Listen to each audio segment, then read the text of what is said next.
G'day, guys. Welcome to another Hash It Out. This is CW, and joining once again, we have Armeanio and Noah. Welcome, gentlemen. Hello. Pleasure to be here for having us again. My pleasure.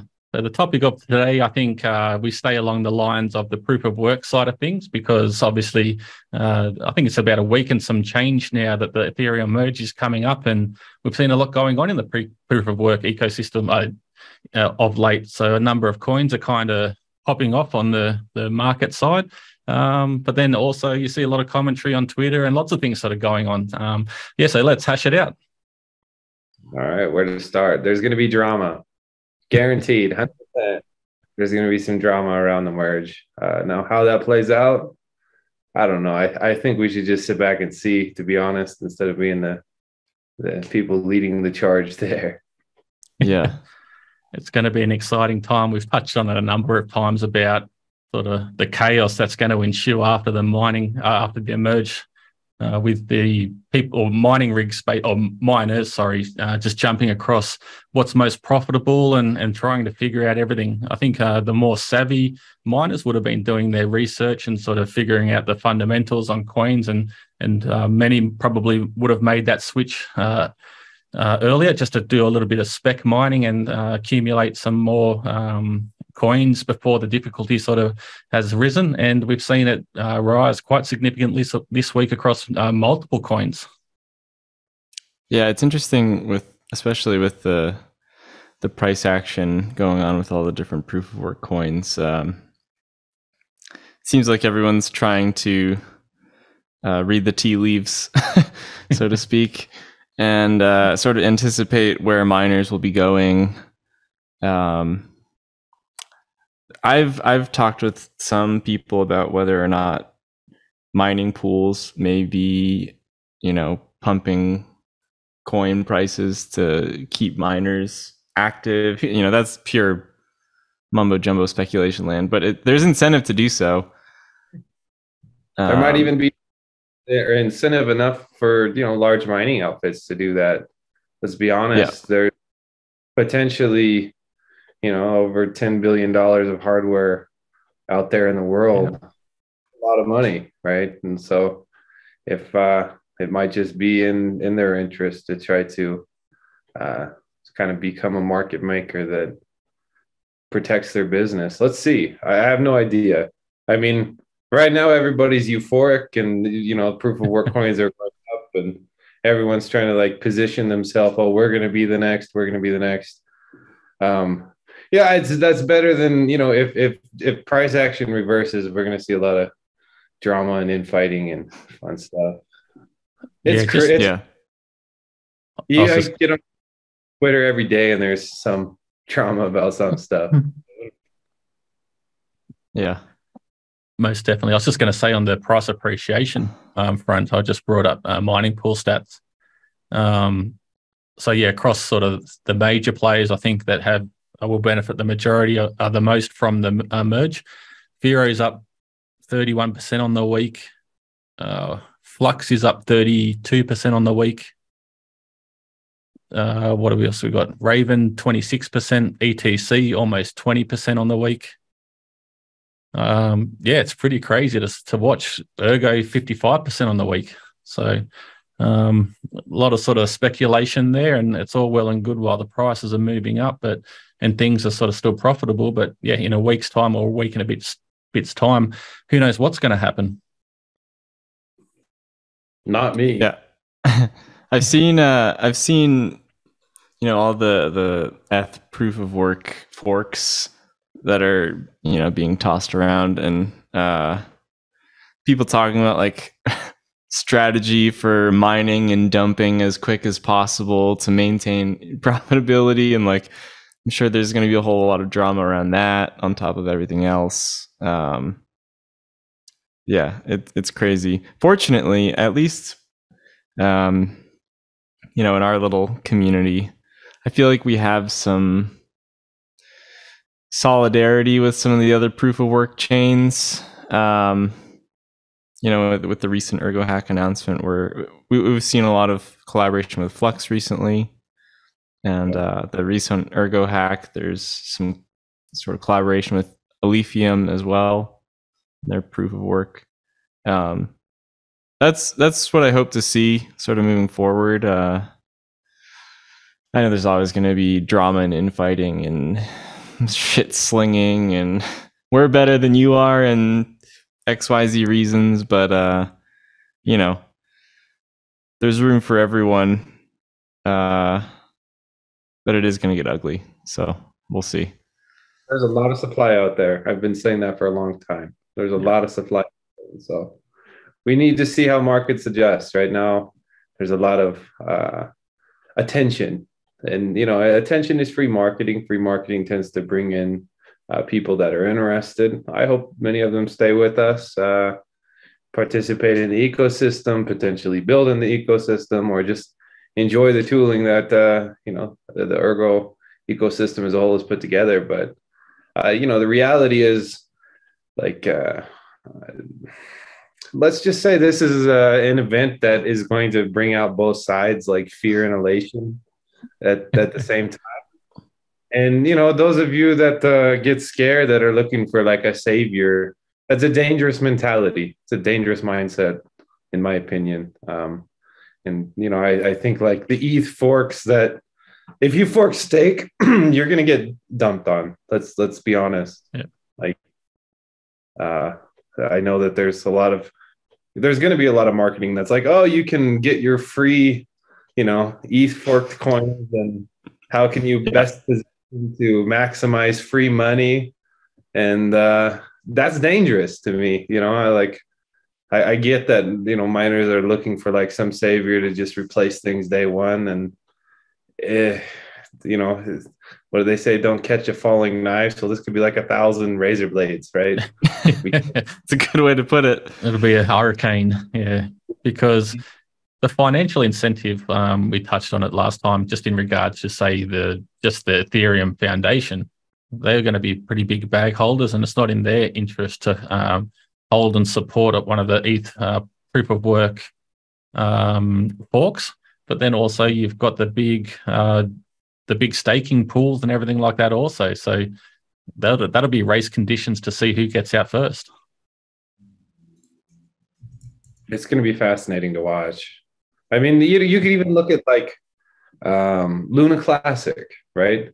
I think everyone at this point can admit that project is dead. It imploded, poor design, but it still has people that speculate daily. Their daily volume is actually pretty impressive for something that blew up. So who knows? I'm oftentimes too dumb to understand the intricacies, like how the masses are going to move in crypto. But the smarter you are, the dumber you are in crypto. Sometimes that's the case, man. Sometimes that's the case. So I don't know. I just hope people manage their risks. They have a plan, because it may be smooth sailing. That would be ideal, but I think it's good to have a plan for like the worst case scenario here, if you're a miner out there listening. Even if you're just a trader or a holder too, like at least today was crazy. I think on Twitter, on all the social channels, like euphoria through the roof. We had the coin market cap fix, and then all the videos and the influencers is like blah blah blah blah blah blah, and then the price action, and it's easy to get really excited about that stuff, especially with on top of the merge. But if you had an idea of a financial plan, stick to your guns, I think. Don't get caught up in the hype and the craziness just because number go up. And just take a step back from all of it and sort of think about what you're doing, I would say. Yeah. I always say manage your risks and trade well. Yeah. Like this is a good time to follow that. Every day is a good time, to be honest. But whether emotions are running to the height on one extreme or the other, it's good to have at least one foot in the middle, have your head on straight. Yeah, most definitely. And I think it's probably important also to mention that the fundamentals basically aren't changing for everything other than sort of Ethereum at this point. Everyone's projects basically just the same. Everyone, like I know in our Ergo ecosystem, we're focused on building and sort of delivering as much value as we can for both the users and the miners. So from that front, I think nothing's basically changing. It's just the hype of bringing the miners into the ecosystem and the speculation on price increases, but then also the profitability for miners. So I think that's where our focus should be. Just in the Ergo ecosystem, I can kind of speak for is just create as much value as possible for everyone involved. Yeah, I've been saying for a long time, like, how are we preparing for the merge? We're not. We're just following our roadmap. It's giving free marketing, which is nice. It's a good way to bring like general users and miners information about Ergo. And I think our ecosystem is positioned a lot better, in the last year in terms of ecosystem development and tooling and wallet support and user experience. And I think all of those things are going to, pay dividends over time. So, my thinking is just focus there. Same every day, number up, number down, just build. Yeah. I think it's also pretty exciting to see a number of the mining influencers switching over to Ergo. And I find it fascinating to watch their reactions around just the efficiency gains themselves from mining Ergo with the autologous algorithm. So obviously different algorithms throughout the industry are a little bit more core intensive, whereas Ergo is not so much. And in turn, you see a lot more reduced power draw, and then in turn less heat and things like that. To see some of these guys who have been mining ETH and other coins where basically their cards and fans are on 100% all the time, switching over and seeing that reduced load overall on their mining farms and mining outfits. It's pretty cool. I think that's probably the best educational initiative we can do in and around the merge, is simply teaching new miners how to clock their rigs, how to set things up. That way, if they want to, tune their rig on something like Hive, even if they do it on multiple chains, at least they have the settings locked in. Yeah, you've seen a number of the miner influencers also sort of just preparing. So they're going and switching a rig or their entire farm onto one coin and sort of getting all their flight sheets set up, ready to make the switch on whatever's sort of profitable. So it's good to see the mining community sort of have that forward thinking and not just leave it to last minute. Yeah, I'm a fan of proof of work.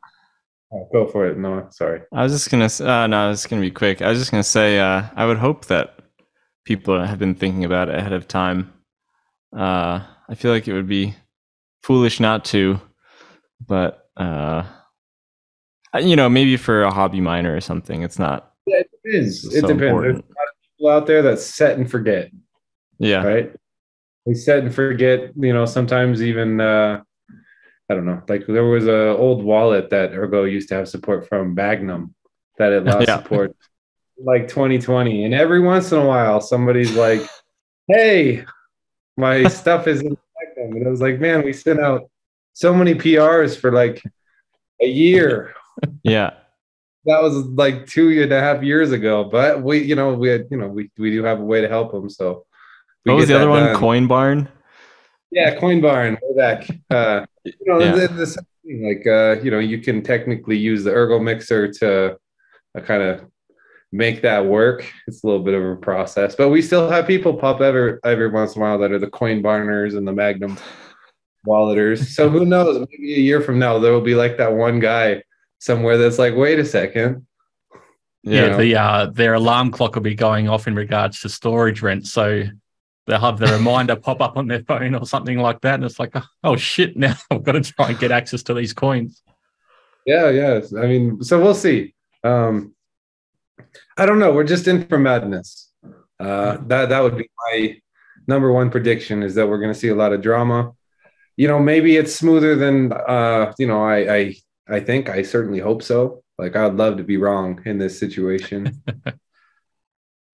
Yeah, you're going to make a comment about liking proof of work. Do you want to elaborate on that one? Sure. That's something that's important here, right? GPU mineable proof of work really does embody some nice aspects that plug in well to cryptocurrency. The first is they create a global hardware market where any user around the world doesn't need to directly invest in a speculative asset to benefit from it, right? Yeah. They can invest in hardware, and then they get access to this global economy through hardware.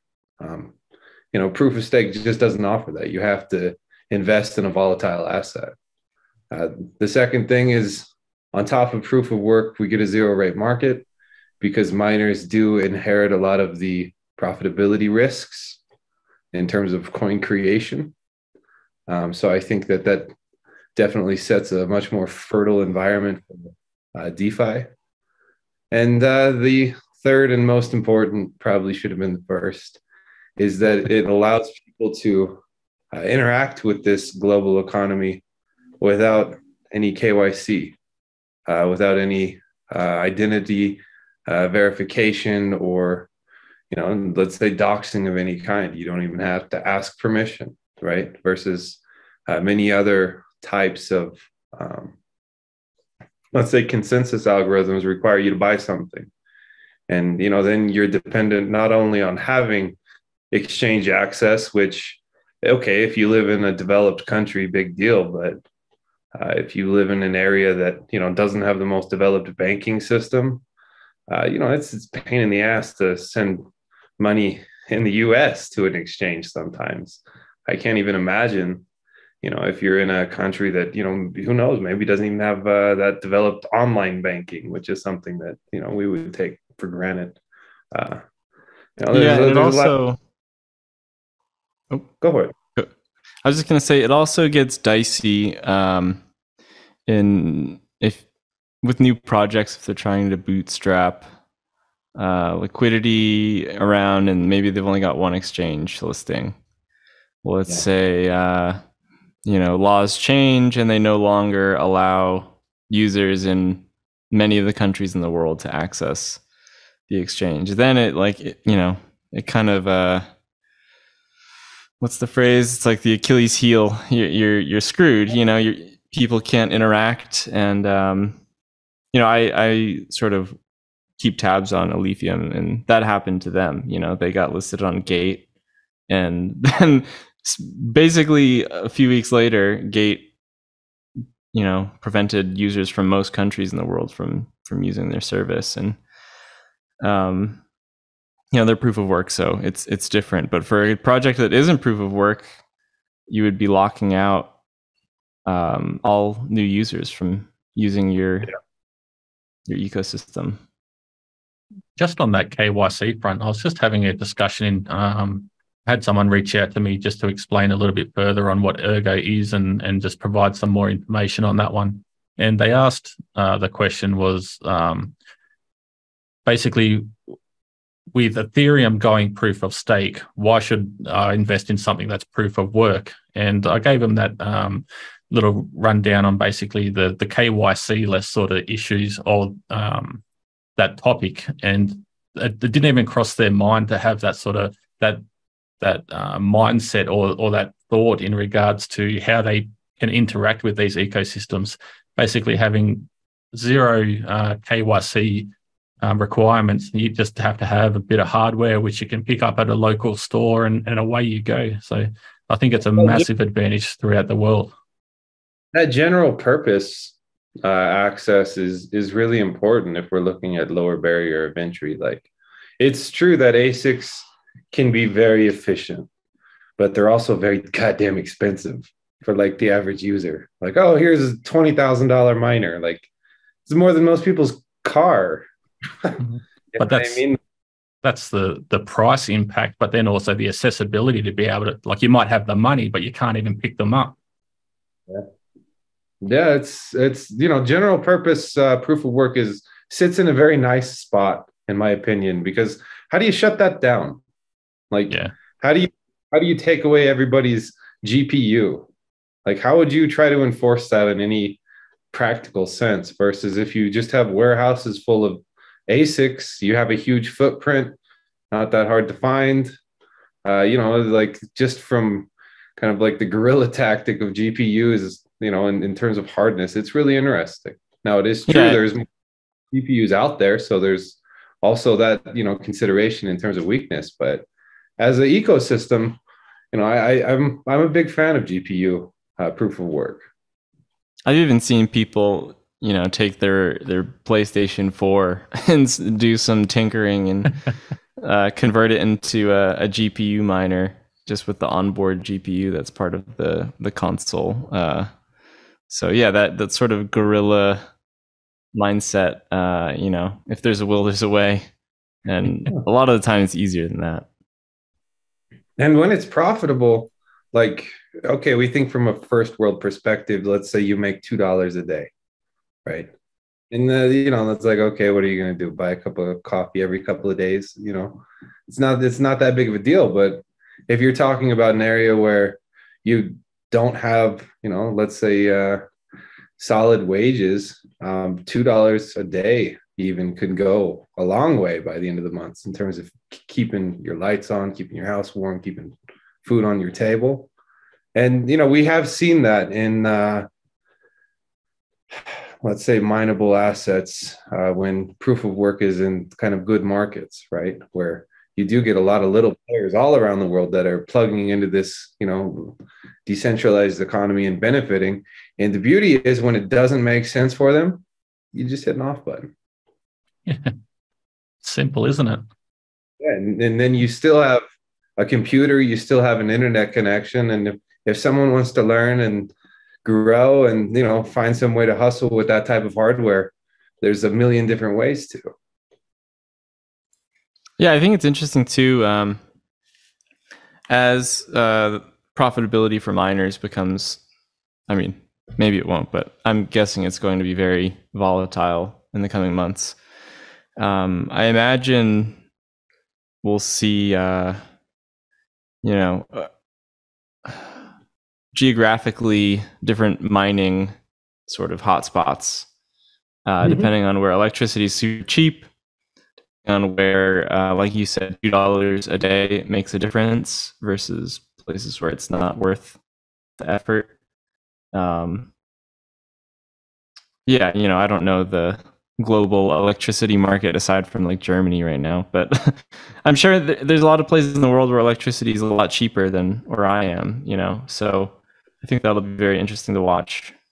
I've always found it very fascinating that one area or like micro environment that tends to benefit from proof of work is where you have these rural areas that used to have industrial capacity that got hollowed out, and they still have the power infrastructure to run the industrial production that no longer exists. Generally those areas have pretty decent rates. Then, I know, like on Alex's side of the world in Russia, there's a ton of rural areas in Russia that, have a bunch of hydro. And so they always have, let's say overcapacity just from, unused power, underdeveloped areas. But, proof of work plugs in nice in those rural areas. And to be honest, especially areas that have like industrial decay, those are actors that need help more often than not. Yeah, totally. Yeah, I had an interesting conversation yesterday actually with a call into DJ Mines, one of the mining influencers, and he had a guest on who has a managing facility. So basically, you can send your hardware there, and he'll manage everything from building rigs to all the maintenance side, etc.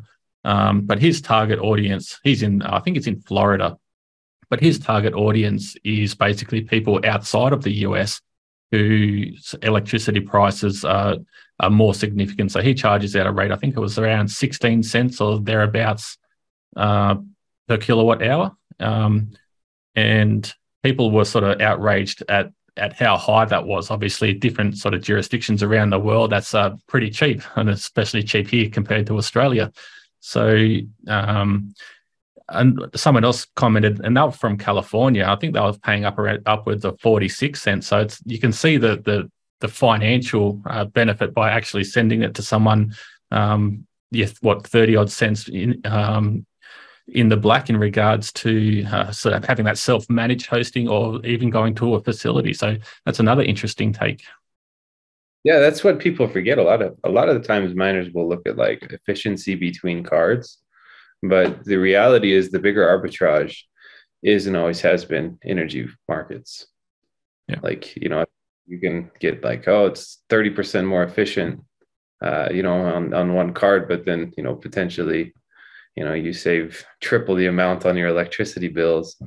Your carrying costs, just went down quite a bit. You got a lot more efficient price. So I think that proof of work will always lend some advantage to those areas that have cheaper rates, but it also allows people to get really creative. I mean, we have some miners out there that they have solar and they mine during the day when there's sun. Yeah, there's different sort of strategies throughout. Obviously, you guys in the Northern Hemisphere have had a pretty significant heat wave, so people are doing night mining, and then in turn you might have sort of different rates on, like, let's say, a peak period or an off-peak period in regards to your electricity supply. So that sort of, you have a win-win where you're not heating your house while you're actually trying to cool down itself, but you're sort of mining at a lower rate, having it overnight as also. Yeah, mining is a complex business. Like those set of actors get shit on all the time in crypto. The fact that they spin up a global market that's hardware accessible to anybody with access to general purpose hardware, and they inherit a ton of risk that actually comes off of the top of the network, right? Is really fascinating. I mean, it's a valuable service. I think it doesn't get enough respect because, well, proof of stake is easier, right? It's the magic money box, and people like that. But it does have some secondary effects that are not so great, and it really can't fully replicate what proof of work can bring. Yeah, I'm hoping with the upcoming Ergo hack, I've been helping organize that a little bit, and the theme is about mining, and in some of the videos and things that we're going to see, I'm hoping we can shine the spotlight on miners a little bit, give them some respect. They need it. Yeah, they need it.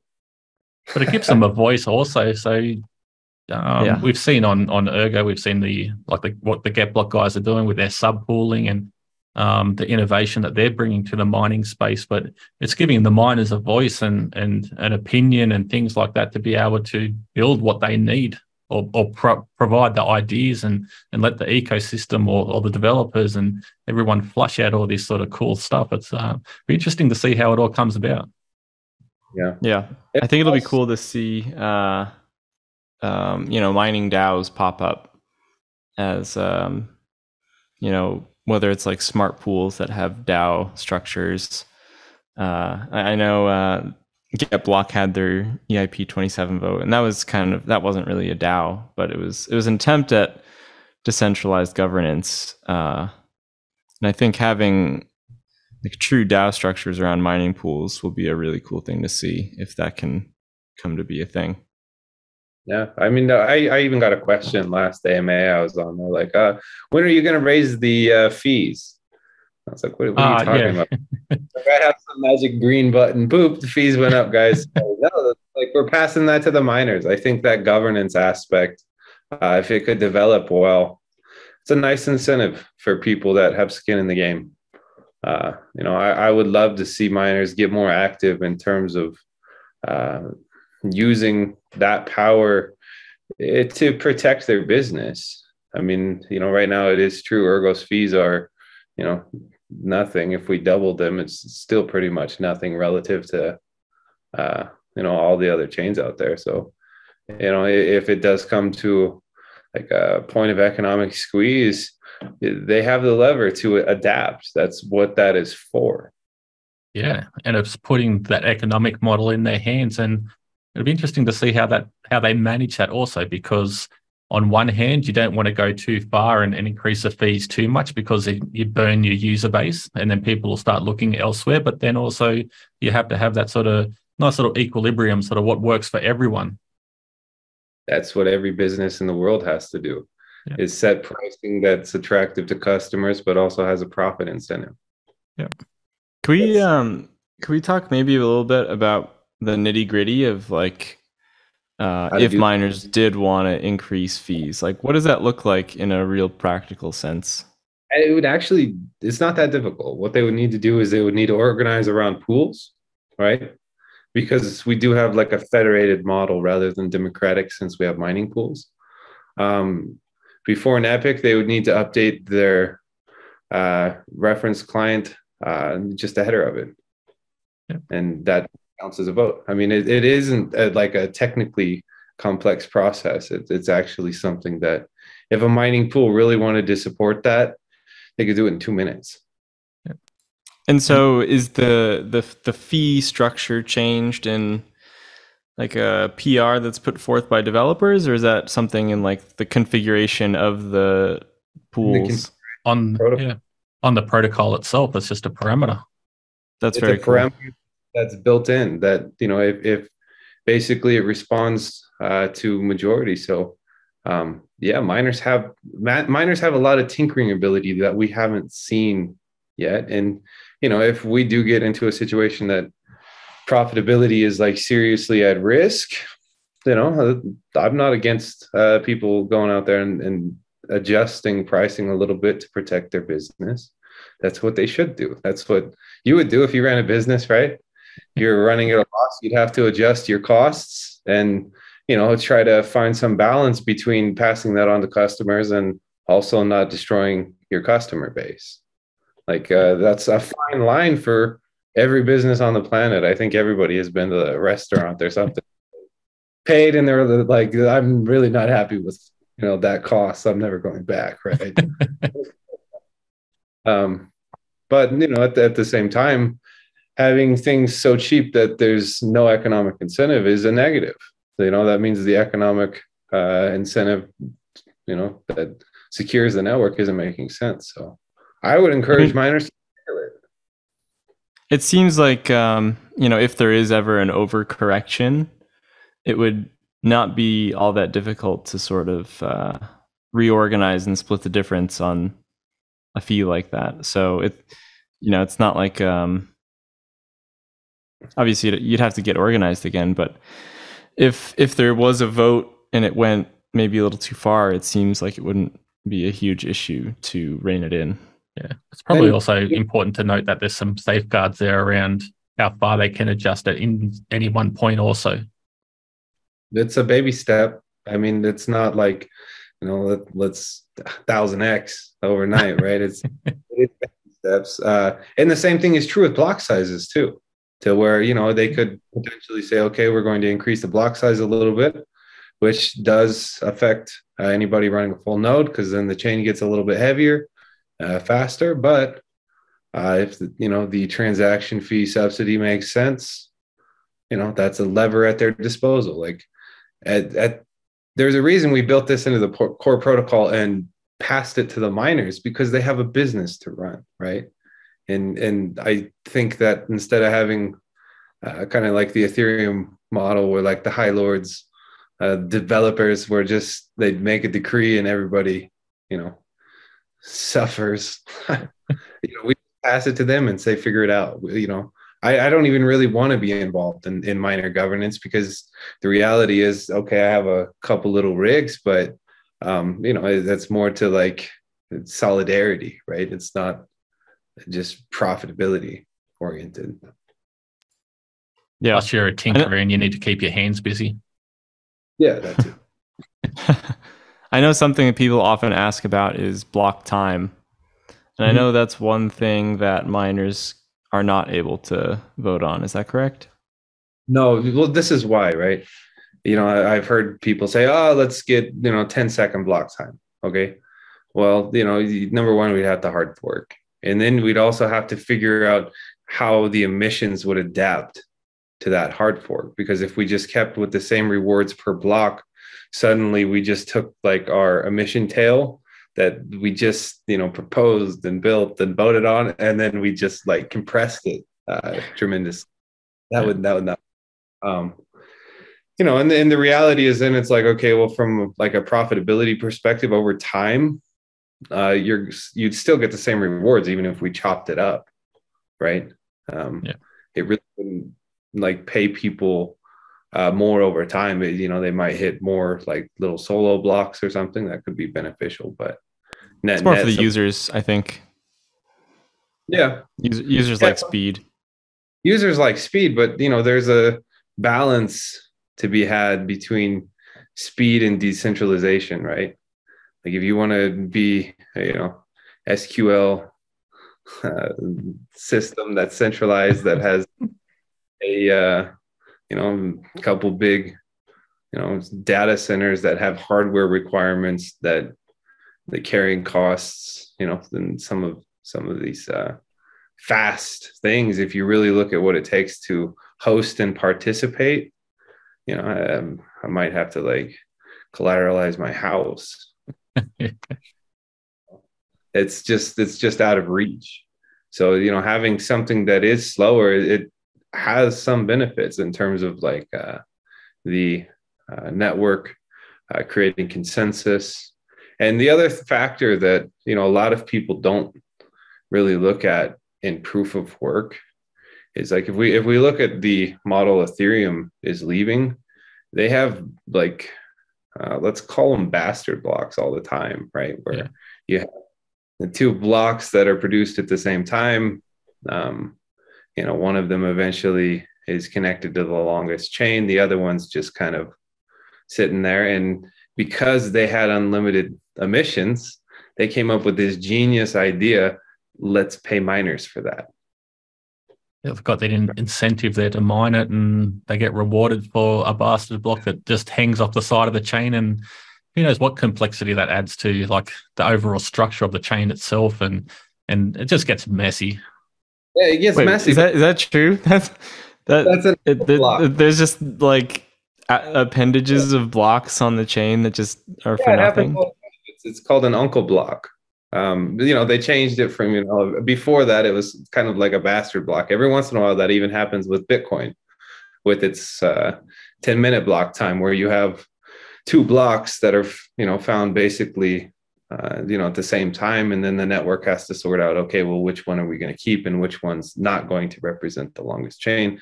That's like a net negative. But if you have unlimited emissions and you can pay for that negative, it kind of becomes a positive, right? And so a lot of miners that mined ETH, they benefited from having a really fast proof of work system that got a little messy, because they were kind of incentivized it. So basically, it just makes more blocks to be mined, essentially. Yeah. Well, it makes the blockchain a little bit messier, but there's an incentive there. Then miners don't really care. If you didn't if you didn't have an incentive there, right? What happens is you have two pools that both think they hit a block and think they're going to get paid, and one of them gets rugged, right? And that doesn't feel good at all when your block gets abandoned. I had that happen once solo mining, where I finally hit a block and then whoop, ouch. That's all right. Brutal.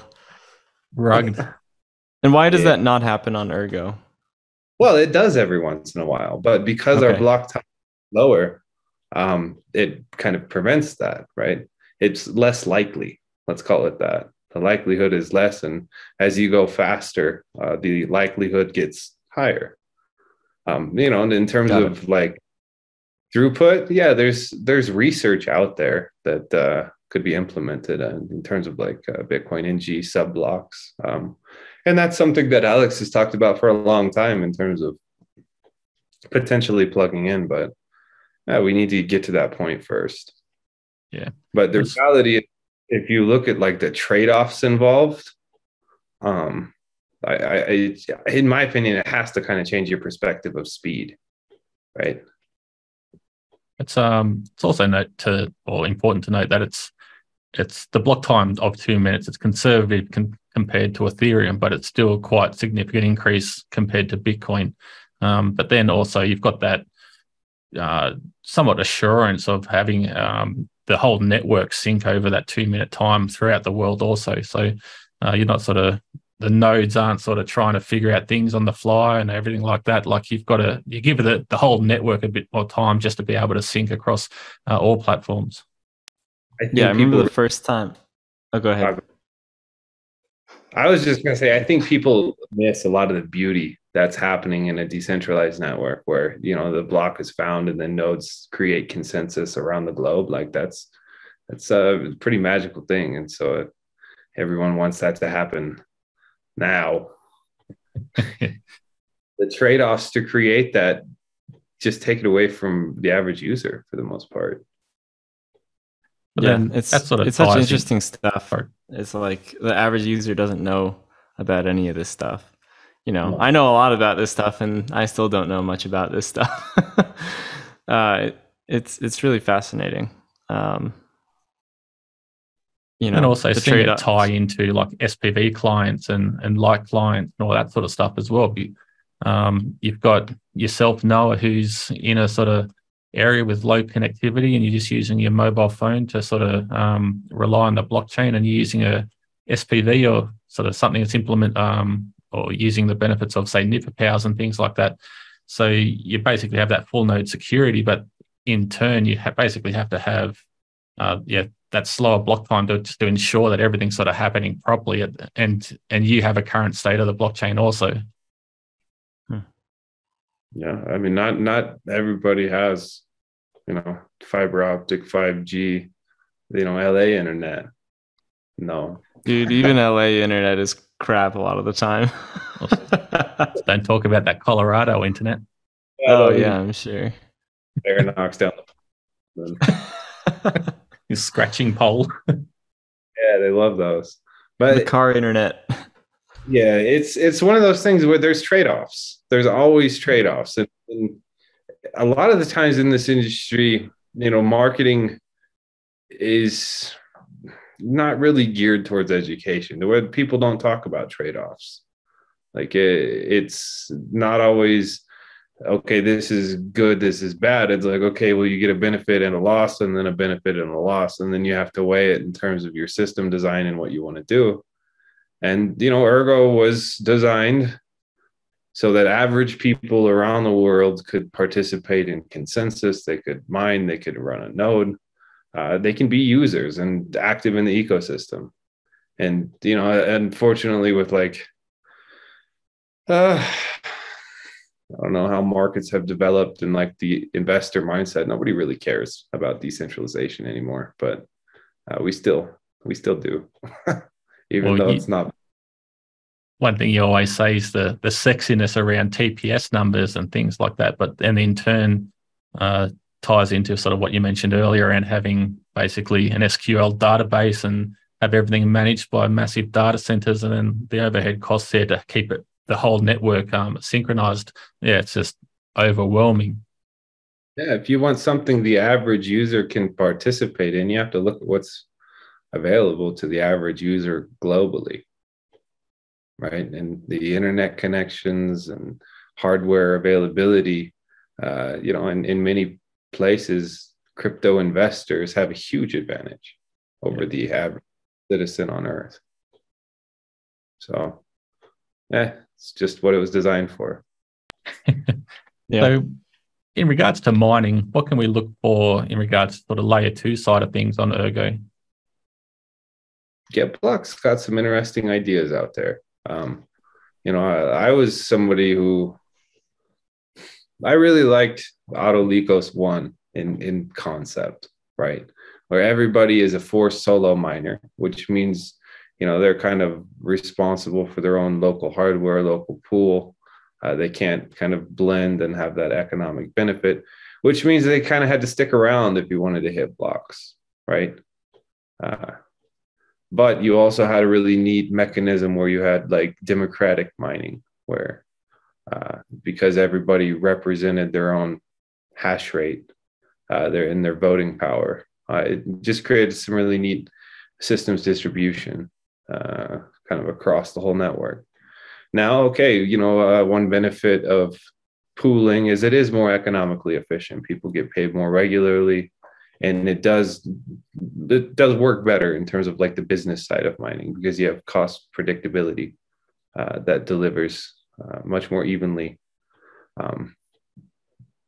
Now, GetBlock, they are empowering miners where, like their proof of vote, kind of gave back some of that democratic spirit that I liked in Auto Lycos 1. I know they're playing around with some potential DeFi aspects. And, I'm pretty excited to see where they are able to take their project. I actually signed an NDA with them, so I got to be careful everything that I say. Soon. No, that's very cool. Yeah, I'm a big fan. I think Cheese and Rob and the crew have really done a great job in terms of trying to take a model that's just gotten stale and really reinvigorate it, come up with new ideas. I saw on What to Mine, they have their little SP tag now for Smart Pool, first in the world. That's some big props that we have to give them. That was just a theoretical framework until they showed up and built. Yeah, and a nice little segue into the Ergo hack. It all sort of stemmed from there. Just a little idea, a group of people got together, and now look what it's turned into. So it's amazing what the fruits of your labor can come from, and it all stems from one tiny little idea. Yeah, I'm hoping we see more of that in the upcoming hackathon.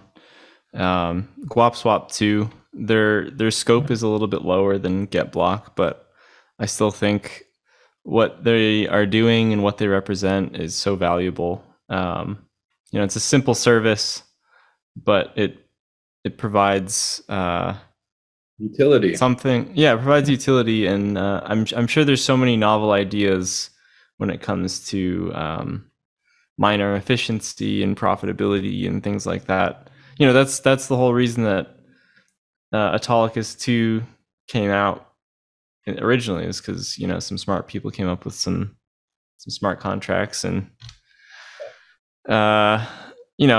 let's see more of that. Let's see more smart people doing cool things with mining.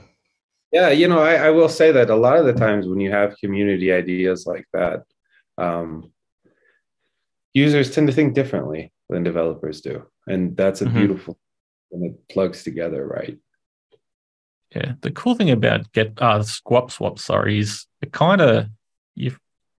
kind of like a decentralized two miners setup where you've got the payout to be able to swap to any sort of coin on the back end side of things. So I think people sort of don't really recognize the significance of that, especially when we get some bridges when you could have, say, wrapped Bitcoin or anything like that, and the portfolio management side of it for a miner, where you can sort of divide your rewards up into a number of different assets have received for your payout. I think that's pretty cool. Yeah, me too. This is a high level idea. I'm really excited to see how they roll things out. I've always been a fan of Ergo hacks. Like, that's one of my favorite parts of the Ergo ecosystem, is just reading the idea, seeing where they go.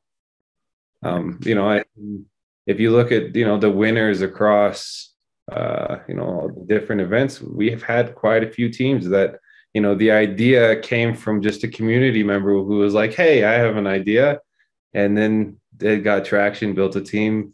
And, in some cases they built something, right? Like that's amazing to see. It's like its own little decentralized incubator. So anybody even the ones that don't win, an idea is an idea, even if you don't win. Night Owl's nearing completion of their project. I don't think they won, but they had the idea and they've done a great job putting it together. Yeah. I mean, that's I tweeted at some point, like, everybody's green at some point. So yeah, don't, feel free to jump in and, okay, worst case, you're going to learn a little bit. Mm-hmm. Like that's the worst case scenario there. Yeah, I think Gaza helped out on a team in one of them, right? Like, yeah, that was GetBlock, or the decentralized mining course. Yeah, exactly. He's not a miner, he's not a super like technical developer guy, but I'm sure he provided some useful insights and ideas and thoughts. Yeah, that was a great project. That was one of the original ones. I think it was Wilfred Grimley and Gaza and a couple of those. Correct. So I was happy to see that type of just collaboration and thought. That's how we grow.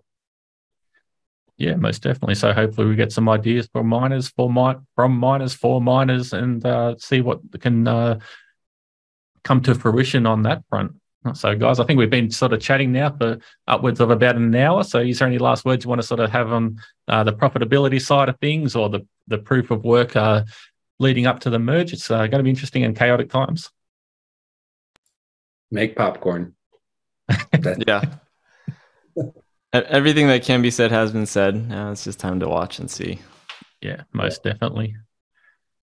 I think I might just I'll just brought up a couple of numbers just in regards to sort of the growth of the hash rate just this month itself. You've seen quite a significant jump. Also, probably start of August. We don't really have much data for September, but looking at we've got Flux here that basically done a 2x on their hash rate. Ethereum Classics pretty much doubled, and Ergo is roughly about a 2.5x also. So we've started to see miners make the switch and jump over to all these other different proof of work protocols. It's pretty cool and interesting to see it all sort of unfold. The big question is, how much did Ethereum's hash rate drop? Well, that's the interesting part. It hasn't really dropped that much. So not that much. So what does that tell you? There's a lot left on there. It's a tidal wave out there. Like the supply out there is nuts. So we're in uncharted waters in terms of like the potential miner migration. It'll be fun to watch. Let's see what happens. Most definitely. All right, guys. Well, thanks for tuning in once again for another Hash It Out, gentlemen. It's been a pleasure chatting one. We'll talk again next week. Yep. See you then. All right, guys. Take care. Have a good one.